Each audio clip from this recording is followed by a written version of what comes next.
Let me tell you how my ADHD led me down a rabbit hole that nearly cost me my TEDx talk. When I received the email confirming I would be one of the speakers on that infamous TEDx stage, November 2021, I was ecstatic. It was a dream come true. The first draft of my script was going to be due on the 5th of January, and while I was still feeling really excited, I had planned out exactly how I was going to work on my script, which sounds great in theory. But this actually happened in reality. I went into a super hyper focus about what was going on at the time.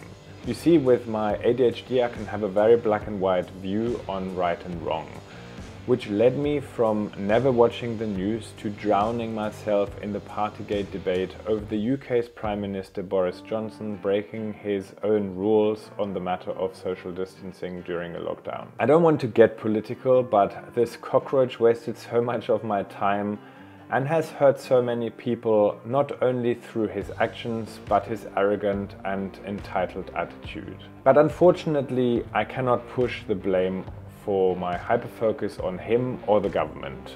I lost control, and whilst I had every intention to putting words on that blank sheet, I was lacking the inspiration. Let me watch one more YouTube video to get inspired. But I'm sure you already know where this is heading.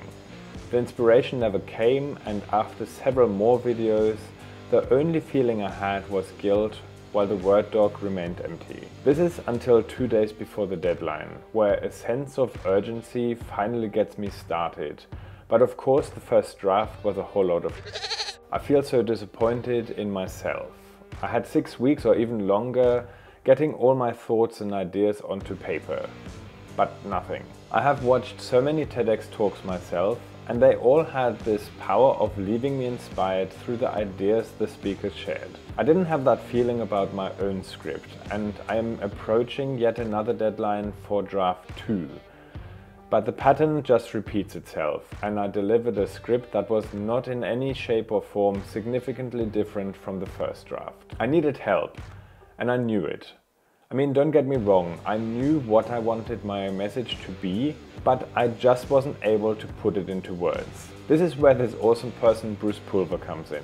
Bruce had given a really inspiring TEDx talk himself, so I valued any input that he might have. It didn't take a lot. After spending just 1 hour on a Zoom call with Bruce, the whole concept of my talk was transformed. And for the first time in a long time, I felt the inspiration that I was looking for. The importance and power of surrounding yourself with positive, like-minded and inspiring people must not be underestimated. So I'm very thankful for Bruce's time. For draft 3, I do leave it till the last minute once again, but this time I knew the direction I wanted to take it. For the first time I feel inspired by my own talk, and the direction it is going comes a little of a surprise to me, as I'm finally able to shift my hyperfocus onto my script. After submitting my third draft, there are probably 10 or even more edits that I go through, as I finally find the message in my talk, and I'm fine-tuning it as I'm finally satisfied with the foundation of my script.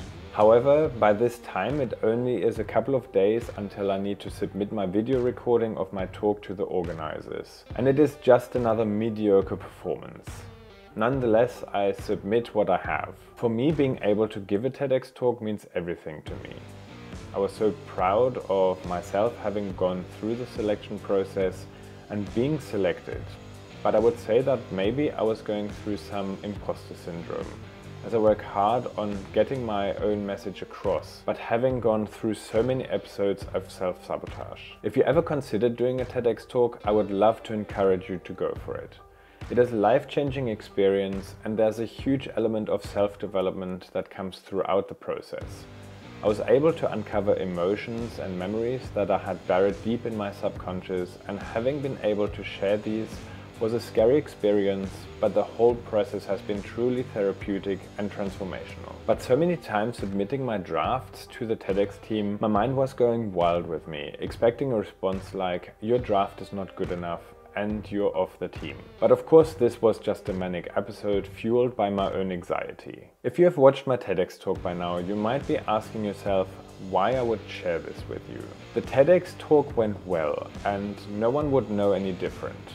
It might seem like I'm shooting myself in the foot, but I feel that actually being able to tell you this is equally as important as the message from my TEDx talk itself. I'm not perfect, far from it actually, and whilst I have some things in my life figured out, there's definitely a lot of room for improvement. Yes, I'm in therapy and it is helping me immensely. But I don't want to create any false expectations or the illusion that I have everything under control. I haven't.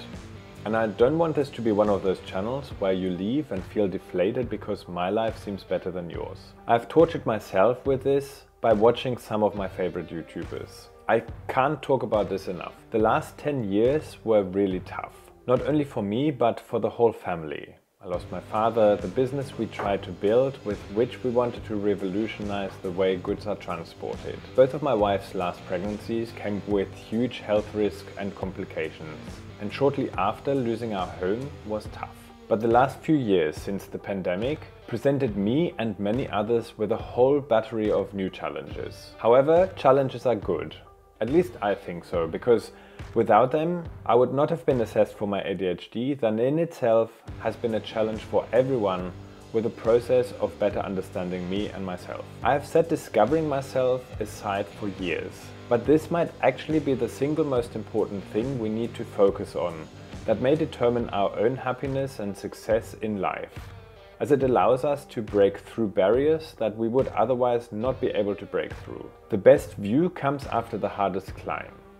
It is a caption that has been life-changing for me, as it is true for everything. Whether you are climbing Mount Everest or just sitting in your airplane seat trying to reach cruising altitude at 30,000 feet.